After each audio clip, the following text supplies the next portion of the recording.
7 Creepiest Unsolved Mysteries of All Time. Who doesn't love to dig into a long unsolved mystery here and there? The creepier the better. I think it's because we've all got a little Nancy Drew or Hardy Boys stuck inside us from childhood, or maybe we're all just a little bit morbid. Either way, below are 7 creepiest unsolved mysteries of all time, guaranteed to get your brain juices flowing and have you wondering whether you're too old to sleep with the light on at night. 1. The mysterious disappearance of Maura Murray.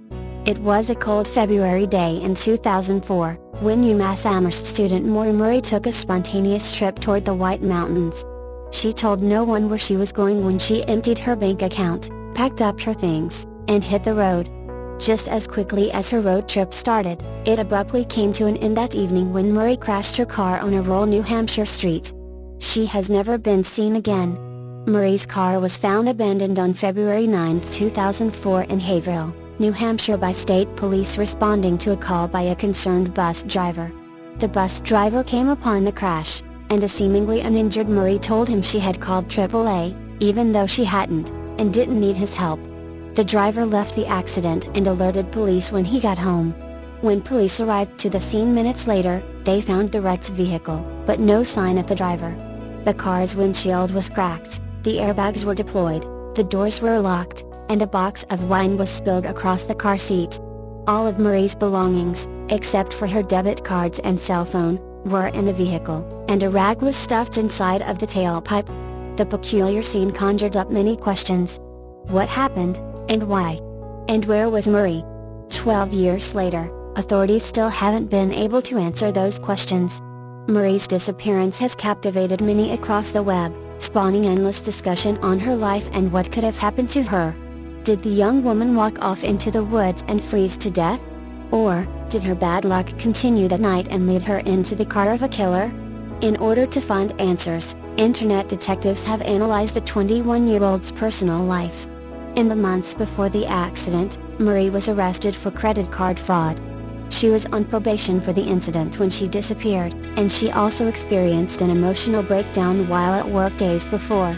2 days before the accident, Murray's father, Fred, visited her on campus. The two shopped around for used cars together, before Murray borrowed her father's car to party with friends. Later that evening, an inebriated Murray decided to return the car to her father and got into an accident. Murray managed to escape being arrested by police, but the event upset her. Her father said Murray felt as though she let him down. Fred left Amherst on February 8. He spoke with his daughter around 11:30 p.m. on the phone that night to arrange to fix his car on the following Monday. As it turned out, his wrecked car would be the least of his worries. On the day of her disappearance, Murray emailed her professors and told them she was taking a week off of school for a family emergency. In actuality, there was no family emergency. As well as the emails, she searched for directions to the Berkshires in Burlington, Vermont. She also researched condos in the New Hampshire area. A resident heard Murray crash outside her house at 7 p.m., and reported the accident by 7:30 p.m. The bus driver reported the accident around 7:43 p.m., and the police arrived at 7:46 p.m. When she couldn't be found that night, the authorities placed a BOLOB were on the lookout for Murray the following day. Her family and boyfriend arrived in Haverhill on February 11th, and a search was done by New Hampshire Fish and Game, 2 days after her disappearance. The search yielded no evidence or sign of Murray. As a part of the investigation, Murray's family and boyfriend were interviewed by police. Her boyfriend, Billy, told them he received a voicemail, that has since been deleted, on the night of the accident that sounded like Murray crying. Police were not able to determine if the call was actually from Murray. At the initial time of her disappearance, police explored multiple scenarios as to what happened to the nursing student. One possibility was that she had committed suicide, but police concluded it was unlikely based on information family had given to them about Murray's state of mind at the time. She was doing well in school, and didn't have anything truly disrupting her life, that they knew of. Authorities also entertained the idea that Murray walked away from the scene, was picked up by a passerby, dropped off at a bus station and fled the area. Along with that idea, another theory speculated Murray was intoxicated when she crashed and she wanted to avoid getting into trouble. Police explained the theory in a Boston newspaper, Second unlikeliest is that, intoxicated, she ventured into the woods and was overcome by the elements. But dogs couldn't trace her scent, there were no footprints in the fresh snow, and helicopters equipped with heat-seeking devices were no help. The case grew even more strange when another young woman went missing a month later. Brianna Maitland's car was found crashed and abandoned outside a Vermont farmhouse, 100 miles away from the scene of Murray's crash. Like Murray, Maitland has never been found.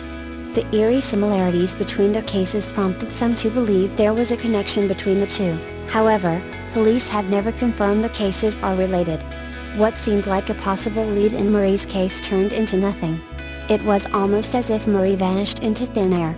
With no trace of the missing woman, the case went cold. In 2011, writer James Renner decided to conduct his own investigation into Murray's mysterious disappearance. Documenting his findings on a blog dedicated to Murray, Renner has pieced together parts of her life prior to the accident and formed his own theories as to what he believed happened that fateful night. Renner uncovered more information about Murray's internet search history prior to her disappearance. According to his blog, she searched about pregnancy and the effects of consuming alcohol on an unborn baby. Renner theorizes that she may have been pregnant at the time of her disappearance. He believes that her pregnancy prompted her to run away, and live in hiding. He doesn't think she simply walked away from the scene and got lost, due to a lack of footprints in the snow at the time of the accident. As well as a possible pregnancy, Renner has unearthed information about an alleged affair between Murray and a college track coach. She reportedly told her lover that she wanted to disappear. Renner has also tried to connect Murray to a hit and run in the Amherst area prior to her disappearance. He has even pointed a finger at Murray's father, suggesting the pair had a volatile relationship. While his blog has an abundance of resources on Murray's case, it has garnered a mixed reaction from web sleuths everywhere. Some find that Renner is doing positive things to help solve the case, while others believe many of his theories are baseless and only tarnishing Murray's reputation. With the widespread attention of Renner's blog, and Murray's case, came new tips and leads. On the 8th anniversary of Murray's disappearance, videos were uploaded to YouTube from a man who claimed to know information about her whereabouts. In one video, titled Happy Anniversary, user 112 Dirtbag is just laughing maniacally into the camera for a full minute as his one tooth glistens against the glare of the screen. At the end of his taunting laughter, the mystery man winks at the camera. In another post, the creep shows pictures of a map to a nearby ski lodge, suggesting it's the location of Murray's body. However, upon further investigation it was determined to be a false lead. And while the videos are unsettling, the man has been written off as a mentally unstable person obsessed with the case. In company with haunting videos claiming to know what happened to Murray, various sightings have been reported over the years. The most recent sighting came near the 12th anniversary of her disappearance. In February 2016, a flight attendant reported seeing Murray in Quebec. She recorded a video of the sighting, and police are reportedly examining it. Despite the national attention, and endless online debate the case has received, investigators haven't come any closer to finding Maura Murray. Many online believe the troubled young woman did walk off into the woods, and her bones are burrowed in the dirt, waiting to be rescued from their makeshift grave. Murray's father believes his daughter was abducted that night, and doesn't want to give up hope in finding her. As a family grieves the loss of their little girl, and tries to overcome the dread of not knowing what happened to her, the rest of the world goes on. We don't know what happened that night, and we can't assume to know what she was thinking or let her past mistakes determine her fate. Maura Murray crashed her car on February 9, 2004, and she needs to be found. All we can do now is hope that she'll be brought home. 2. The Villisca Axe Murders. On a quiet summer night in Iowa, 8 people were bludgeoned to death while they slept in their beds. Miss Mary Beckham had a terrible feeling about her next-door neighbors. It was a sunny summer morning in 1912, and yet the Moore family household was eerily still. Every curtain was drawn and all of the doors were locked, strange for a friendly town like Villisca, Iowa. After numerous knocks went unanswered, Miss Beckham finally called a Moore relative for help. Ross Moore arrived soon after, with a spare key in hand. Together, they opened the door to one of the grisliest murder scenes in American history. Every member of the Moore family, Josiah and his wife, Sarah, Their 4 children, Herman, Mary, Arthur, and Paul, had been bludgeoned to death with an axe. 2 of Mary's friends, Ina and Lena Stillinger, who happened to have slept over that night, were also found dead. All 8 victims were discovered in their beds. Only Lena showed signs of being awake during the attack. Somehow, the killer had slipped in at night and crept through the halls, systematically slaughtering the Moore family and their guests with axe swings so violent he left gouge marks in the ceiling. The grisly Villisca axe murders of June 10, 1912 shocked the surrounding community, both for its random brutality, and the string of bizarre clues left behind at the scene of the crime. A heavy slab of bacon was discovered in the downstairs guest room, beside a broken keychain and the gory murder weapon. A bowl of bloody water sat beside a plate of uneaten food on the table in the kitchen. Creepier still? After his killing was done, the murderer draped cloths over the crushed faces of his victims. He then maneuvered through the home and ceremoniously covered each mirror and exposed window pane with linens pulled from dresser drawers. Who could have committed such a heinous act? Theories abounded, yet there was never enough evidence to convict anyone of the crime. Some accused Frank F. Jones, an Iowa state senator and business rival of Josiah Moore's, of hiring a contract killer to execute the Moore family. Others pointed to a violent man named Henry Lee Moore, no relation, who had bludgeoned his mother and grandmother with an axe in the months after Villisca and was suspected of additional slayings.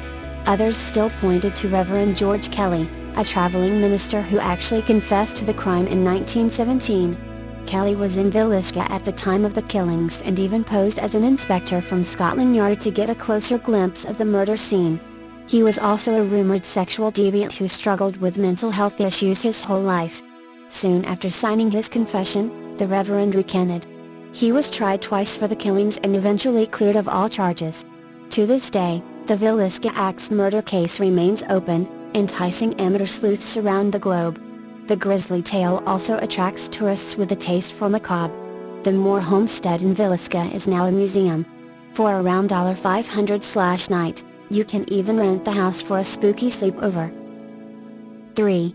The Dyatlov Pass Mystery. February, 1959, the Ural Mountains in Russia. 10 young cross-country skiers from the Ural Polytechnical Institute, 8 guys and 2 girls led by Igor Dyatlov, set out for 2 weeks of adventure. One became ill and turned back, little did he know he would be the only one to return alive. Weeks later, searchers found one of the most bizarre scenes in modern lore. The bodies of the 9 victims were scattered over a wide area of the frozen landscape. Some were wearing only their underwear. Some were wearing each other's clothes. 2 had head injuries. 1 had no tongue. 2 had severe internal chest injuries. None had any visible external signs of trauma. Some of their clothes were found to be radioactive. Circumstances suggested that some of the victims may have been blind. Various other witnesses in the region reported bizarre orange spheres in the night sky, and strangest of all, the bodies had orange skin and gray hair. This was the Soviet Union in the middle of the Cold War, and few details other than what I just gave were reported. Journalists attempting to give more information found their books and articles censored. Independent investigators found official records to be missing or classified. Many fingers have pointed at military testing. Did radioactivity from some secret weapons test drive the group insane? Some people think UFOs are responsible for the deaths, citing the reports from other skiers in the region who saw the orange spheres in the night sky in the direction of the Dyatlov party. Russian authorities closed the case, called the cause of death a compelling unknown force, and classified it top secret. The mountain was renamed Dyatlov Pass. And that's about all that anyone's ever been able to learn about the case. I found some translated articles from Russian media and some Western articles, and although the case offers some really compelling mysteries, it also offers an elephant in the room, the possibility of avalanches being the culprit. I wanted to see how likely avalanches would have been in that area, so I looked it up on Google Earth. Turns out it's hardly the type of place you'd expect avalanches. The hills are low and rounded, much better for cross-country skiing than for avalanches, at least according to my personal informal assessment from looking at the terrain on Google Earth. And, obviously, the group felt comfortable enough with any potential danger to make camp where they did. but I also found a Russian tourism brochure for the area that warns of avalanche danger on slopes steeper than 15 degrees. According to the police reports, the slope immediately above the campsite was at 22-23 degrees, and 50 to 100 meters above the campsite it increased to 25-30 degrees. That's quite steep. There was a cornice, and the snow at the campsite was 2 meters deep. There has also been much discussion in the Russian press about the possible role of avalanches in the Dyatlov Pass incident. So I'm going to go ahead and call avalanches a plausible factor in the tragedy. A number of skeptics have addressed the question of radioactivity by pointing out that the mandals used in camping lanterns contain thorium, which emits alpha particle radiation, to the point that there is actually a radiation warning on the packaging. These mandals, if you're not familiar with them, are little fabric bags that serve as the wick in a burning lantern. They're quite fragile and easily turn to dust that gets everywhere, like onto the clothes of everyone in the tent, when you replace them, which you need to do pretty regularly. Thorium gas mantles were invented in 1891 and were manufactured in many countries for a long time. Coleman, the largest U.S. manufacturer, only phased them out in the 1990s. I found a blog comment signed Igor, a guy who says he's Russian and went to the same college as the Dyatlov Pass victims, and he states in his comment that thorium gas mantles were not available in Russia in 1959. That doesn't sound consistent with general articles on the subject, plus I found a Russian Wii lantern on eBay that was kerosene fueled, and all the kerosene lanterns I could find details on do use thorium gas mantles. It's a question mark, and remains a plausible possibility in my book. Here is my proposed explanation of what happened.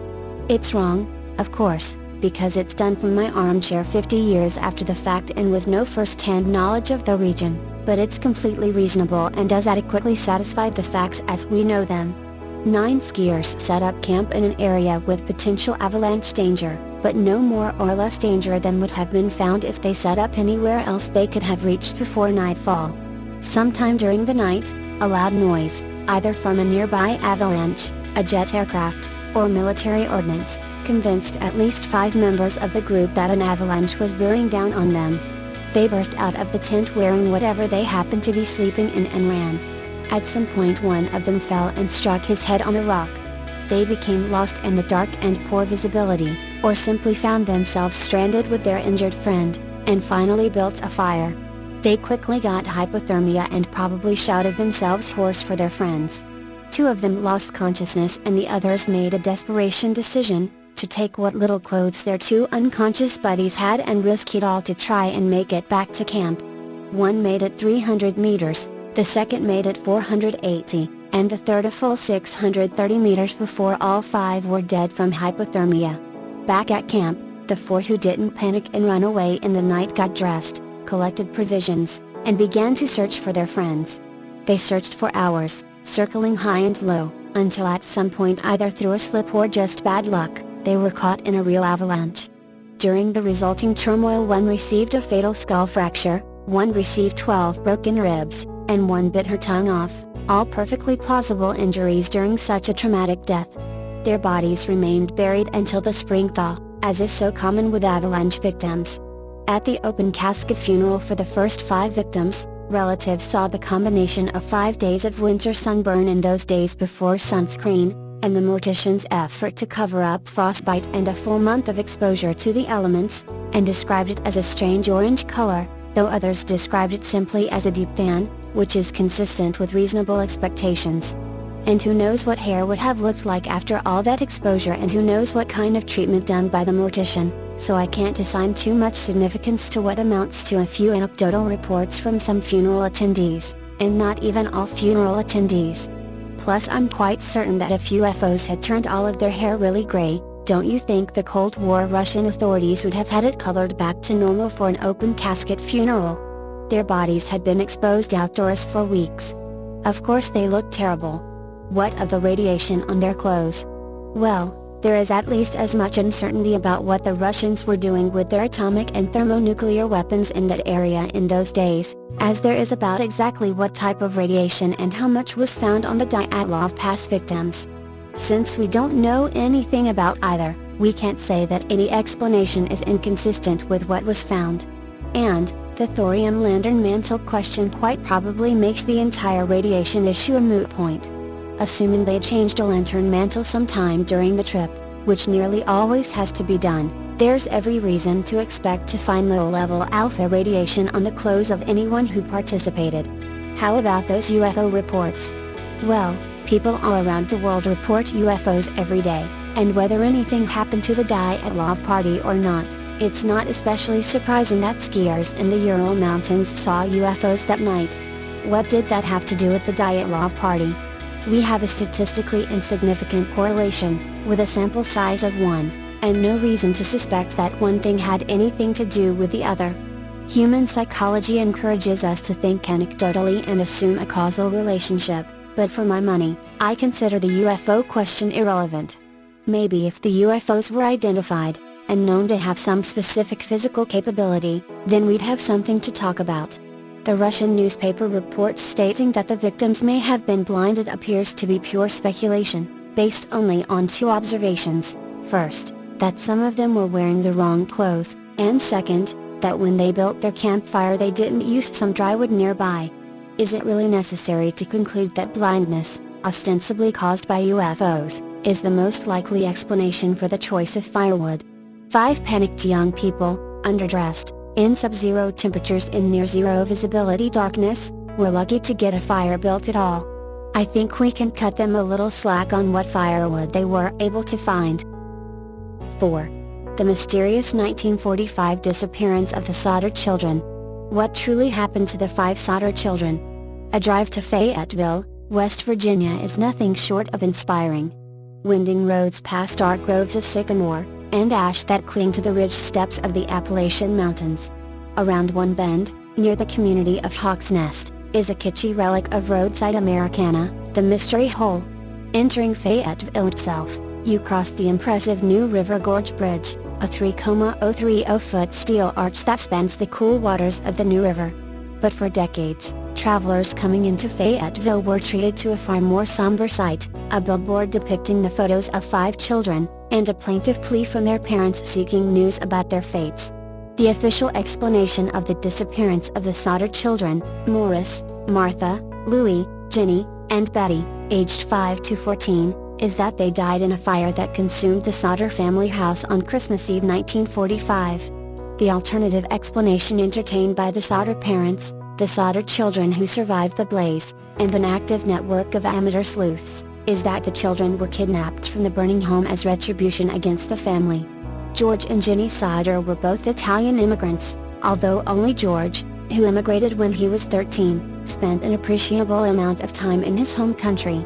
The couple was a shining example of the American dream. George went from working railroads in Pennsylvania to owning a small trucking company in West Virginia. He and his wife had 10 children and lived in a 2-story home just north of Fayetteville, where many Italian immigrants and their descendants had settled. George was many things, a hard worker, a dedicated family man, but he never shied away from sharing his beliefs. He frequently discussed his disapproval of fascist dictator Benito Mussolini, who was seen by some pre-World War II Italian Americans as a model of strength who had made Italy great again. Arguments with other Italian Americans were common, and the family claimed that during the war years, George was the subject of threats. On Christmas Eve 1945, the family was celebrating with 9 of their 10 children. War was over, which meant that eldest son Joe would soon return from the army. Daughter Marion had bought presents for the youngest Sodder siblings with income from a new job. At night, 5 of the Sodder children retired to the upstairs attic for bed. In the middle of night, around 1 a.m., Jenny Sodder awoke to a bang on the roof followed by a rolling noise. She drifted back to sleep, but awoke 30 minutes later to the smell of smoke. It wasn't long before she discovered a fire burning from a fuse box in George's office. The Christmas lights still twinkled in the living room downstairs, and the children were still asleep in the attic. George, Jenny, Marion, 2-year-old Sylvia, and 2 of the older Sodder boys escaped the house. One of these boys, John Sodder, initially claimed that he went upstairs to wake his siblings. He later changed his account, saying he had only called up to them. The fire could not have occurred at a more disastrous time. It was Christmas in the middle of the night, the town of Fayetteville was shut down. Many local men were still in the military, and the fire department was barely staffed. In addition, a series of mysterious misfortunes made rescue impossible.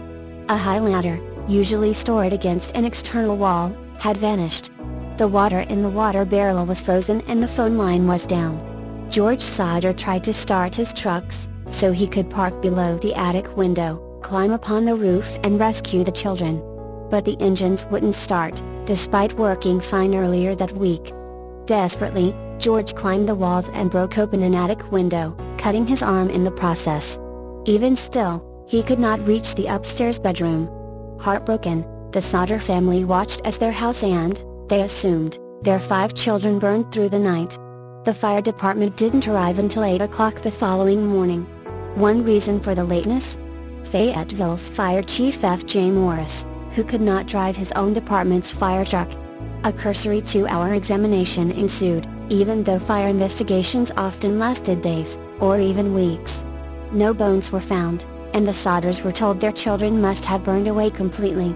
Later, George Sauter, unable to endure the sight of his ruined home, used a bulldozer to bury what remained under 5 feet of dirt.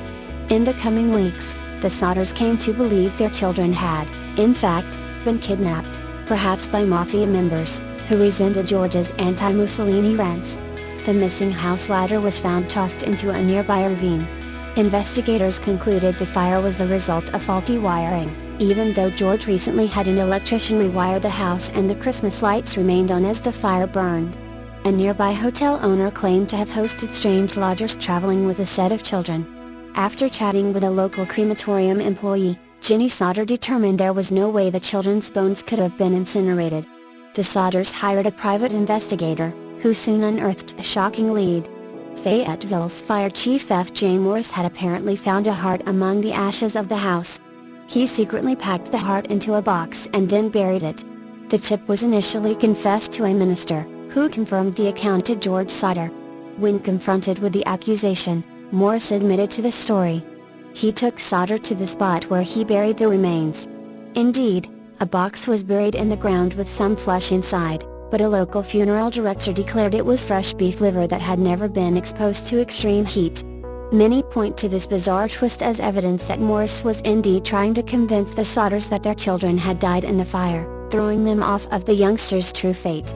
In a sense, the theory may be true. Morris may have been trying to convince the Sauters that their children died that night. But it wasn't because he was covering up a kidnapping. Rather, he was covering up his own incompetence. By the chief's own admission, he could not drive his department's fire truck.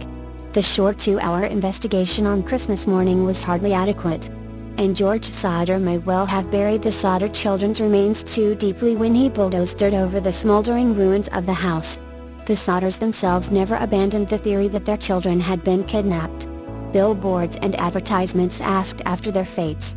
In 1967, a photo was sent to the Sauters, claiming to portray an outgrown little Louis, although this may have been a cruel trick played on a family whose tragic story had by then become national news. Although multiple follow-ups on various tips have yielded little to no substantive developments, the kidnapping theory lingers to this day. 5. The mysterious unsolved murders of Hinterkaifeck Farm. On a small lonesome farm in modern-day Weyhofen, Bavaria, Germany, a family of 6 was discovered murdered. Each member was killed by their attacker with a mattock, a hand tool similar to a pickaxe. The Gruber family: Andreas Gruber, 63, his wife Kazilia Gruber, 72, daughter Victoria Gabriel, 35, her children Kazilia, 7, and Joseph, 2, and finally the maid Maria Baumgartner, 44, were found horribly butchered by their neighbors on April 4, 1922. The event itself, while shocking, is only the start of a string of unsettling pieces of information that were only revealed after the murders. Sometime before the massacre, the Grubers had a different maid who wanted nothing more than to leave the farm and work elsewhere. She claimed it was haunted, that she heard footsteps in the attic, and noticed small things out of place. One night, Mr. Gruber watched her walk off the property and leave forever. Months later the family's new maid wouldn't get out so lucky. It started with a string of inexplicable occurrences: footprints in the snow coming from the woods to the back door, but not leading back, creaking in the attic, an unfamiliar newspaper in the kitchen. Then house keys went missing, and someone tried to break the lock on the tool shed. Andreas Gruber, a farmer living 60 miles north of Munich, Germany, couldn't decide what to make of it. He confided these strange incidents to neighbors and friends, but they were still stunned when, on a chilly night in 1922, Andreas and his family, wife Kazilia, daughter Victoria, grandchildren Kazilia and Joseph, and housemaid Maria Baumgartner were slaughtered with a pickaxe in their home, the Hinterkaifeck ranch. The Hinterkaifeck murders shook the public, both from the brutality and the bizarre circumstances surrounding the homicides. Police deduced that Andreas, Kazilia, Victoria, and young Kazilia were somehow lured to the livestock barn and slaughtered one by one. Afterward, the killer, or killers, entered the house and bludgeoned little Joseph while he slept in his parents' bedroom. Then they headed to Maria's room and murdered her, too. The bodies were discovered the following Tuesday, after young Kazilia failed to show up for school. While police suspected robbery, they soon abandoned the theory after finding money in the house. Numerous interrogations turned up nothing. Meanwhile, autopsies revealed young Kazilia survived her initial attack. While lying next to her dead family in the barn, she had torn out tufts of hair before finally succumbing to her wounds. Creepier still? The killer stuck around. Food had clearly been eaten from the kitchen. Someone continued to feed the cattle. Neighbors reported smoke rising from the chimney and even the dog had been let out. Whoever slaughtered the residents of Hinterkaifeck stayed through the weekend and took care of the place before moving on. More than 100 suspects were questioned about the killings, the most recent being in 1986. In 2007, students of the Fürstenfeldbruck Police Academy determined that the Hinterkaifeck murders would likely remain unsolved forever. 6. The Strange Mystery of the Sarah Joe. More than 35 years later, the Sarah Joe mystery leaves us with more questions than answers. This is Maritime story of 5 strong men, who went leisure fishing on a beautiful day in Hawaii but never returned. Subsequently, one of the men reappeared 10 years later on a remote atoll in the Pacific Ocean, only to add another twist to the case. This is the Sarah Joe mystery. Maritime history is awash with stories of all sorts of unexplained events taking place. Some of these are precisely that, stories. Mariners that set sail from one port either return to the same one, or berth at a different one with wild tales along the theme of the one that got away. The seas and the oceans of the world are notorious for not giving up their secrets without a fight. The HMS Daedalus Sea Serpent, Flight 19, Mary Celeste, Amelia Earhart and the Titanic are just a few of the more popular oceanic mysteries from the past century or two. The Sarah Joe mystery began on February 11, 1979, when a quintet of friends boarded a Boston whaler named the Sarah Joe. This modest vessel was 17 feet in length and had an 85-horsepower engine. It was unequipped for any major sea voyages. When the boat cast off from the town of Hana on the Hawaiian island of Maui, the conditions for sailing could not have been any better. There was barely any wind, and the surface was as smooth as glass. Within just 2 hours of departure, close to noon, the local weather worsened. None of the 5 had checked local sailing conditions or the weather reports, preferring to keep eyes on the horizons instead. This is a typical action on the part of amateur sailors, that only expect to be out to sea for a matter of hours. Had any of them done so, they may have become aware of a major low-pressure system approaching the islands.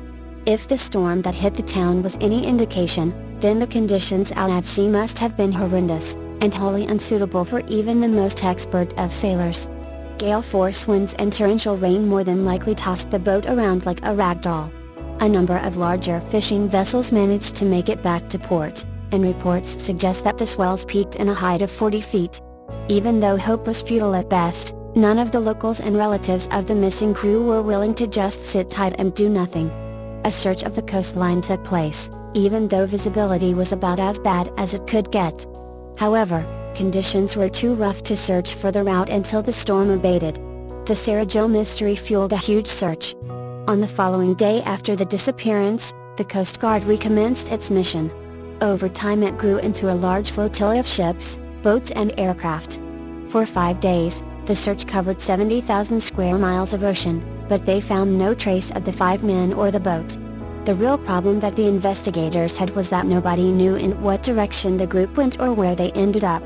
The strong currents of the Anuaha Channel didn't help matters either. They even brought in homing pigeons specially trained to locate people stranded at sea.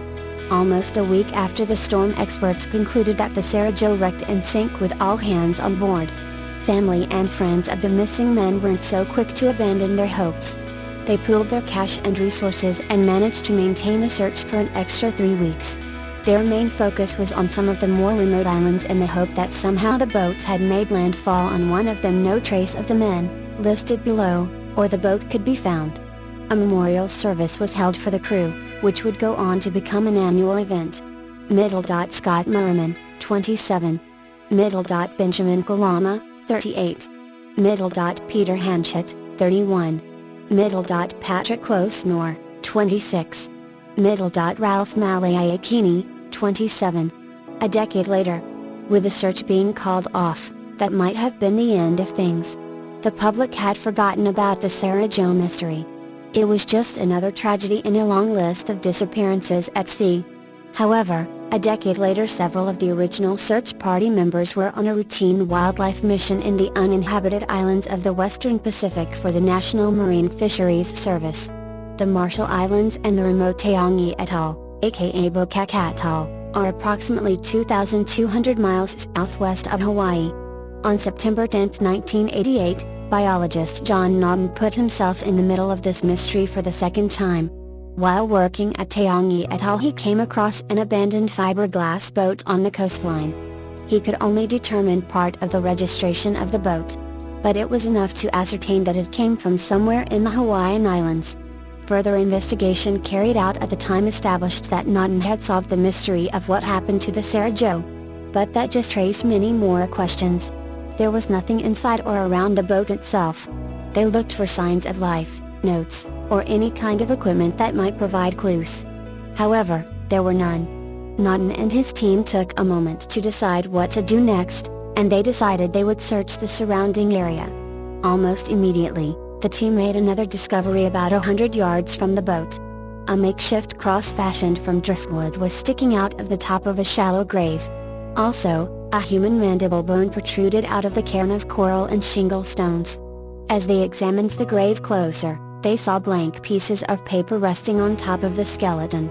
All of this paper was loose, but was stacked like an unbound manuscript or book. In between each slice of paper was what Naughton would later describe as tinfoil. The bundle of 3-inch square papers was roughly 3/4 of an inch thick.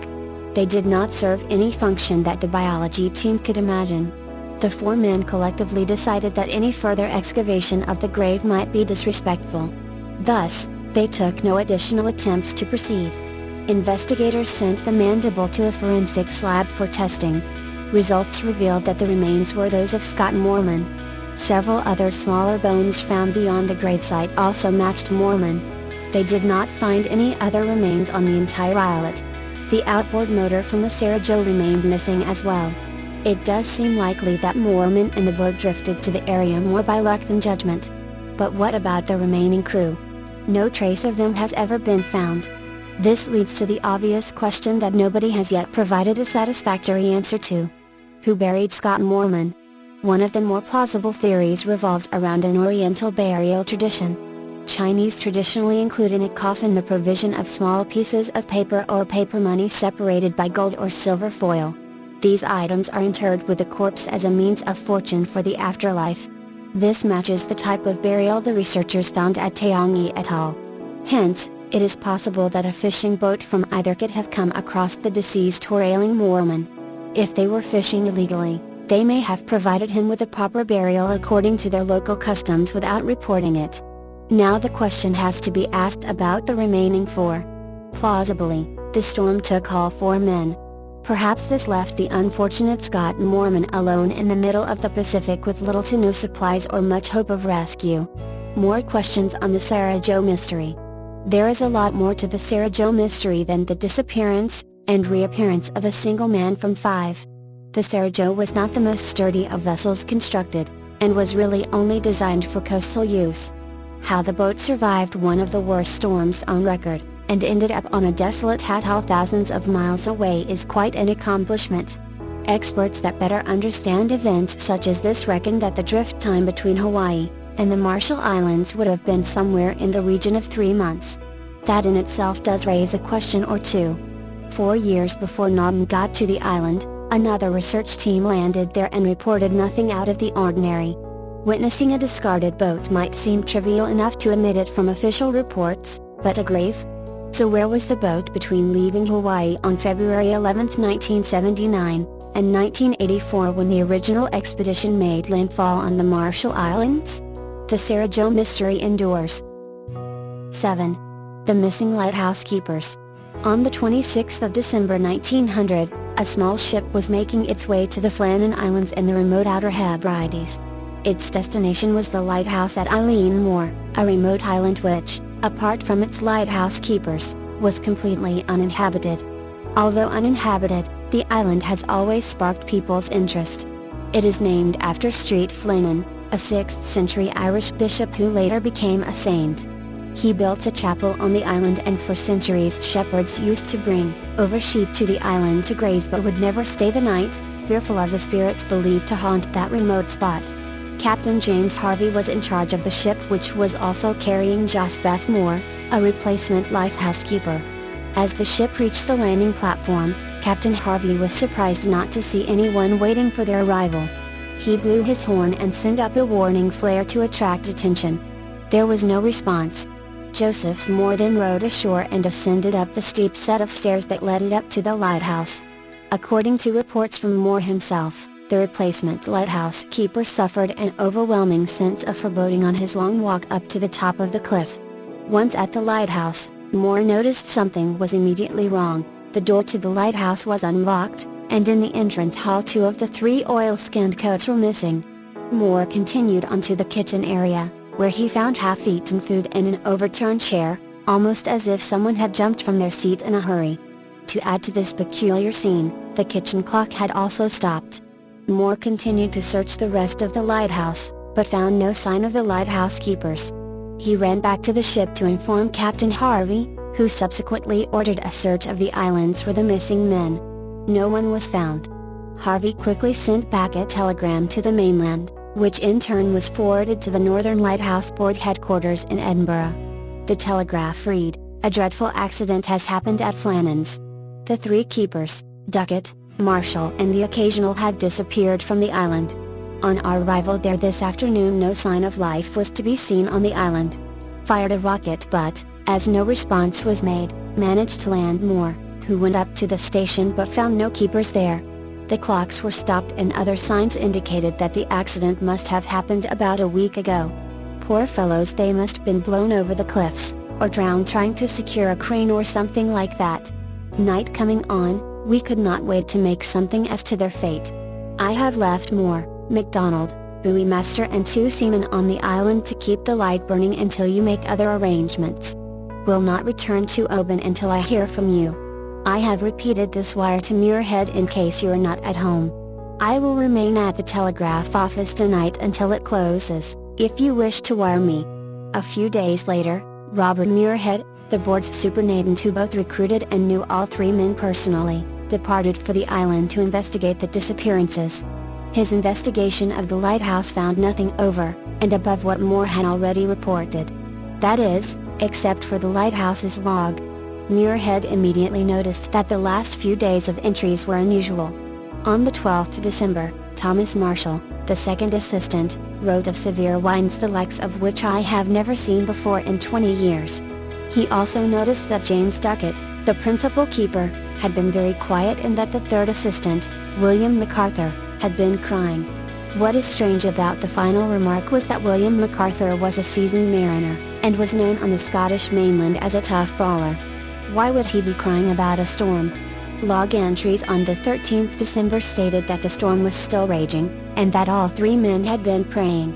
But why would 3 experienced lighthouse keepers, safely situated on a brand new lighthouse that was 150 feet above sea level, be praying for a storm to stop? They should have been perfectly safe. Even more peculiar is that there were no reported storms in the area on the 12th, 13th and 14th of December. In fact, The weather was calm, and the storms that were to batter the island didn't hit until December 17th. The final log entry was made on the 15th December. It simply reads storm ended, sea calm. God is over all. What was meant by God is over all? After reading the logs, Muirhead's attention turned to the remaining oil-skinned coat that had been left in the entrance hall. Why, in the bitter cold winter, had one of the lighthouse keepers ventured out without his coat? Furthermore, why had all 3 lighthouse staff left their posts at the same time, when rules and regulations strictly prohibited it? Further clues were found down by the landing platform. Here Muirhead noticed ropes strewn all over the rocks, ropes which were usually held in a brown crate 70 feet above the platform on a supply crane. Perhaps the crate had been dislodged and knocked down, and the lighthouse keepers were attempting to retrieve them when an unexpected wave came and washed them out to sea? This was the first and most likely theory, and as such Muirhead included it in his official report to the Northern Lighthouse Board. But this explanation left some people in the Northern Lighthouse Board unconvinced. For one, why had none of the bodies been washed ashore? Why had one of the men left the lighthouse without taking his coat, especially since this was December in the Outer Hebrides? Why had 3 experienced lighthouse keepers been taken unaware by a wave? Although these were all good questions, the most pertinent and persistent question was around the weather conditions at the time. The seas should have been calm. They were sure of this as the lighthouse could be seen from the nearby Isle of Lewis, and any bad weather would have obscured it from view. Over the following decades, subsequent lighthouse keepers at Eilean Moor have reported strange voices in the wind, calling out the names of the 3 dead men. Theories about their disappearance have ranged from foreign invaders capturing the men, all the way through to alien abductions. Whatever the reason for their disappearance, something, or someone, snatched those 3 men from the rock of Eilean Moor on that winter's day over 100 years ago.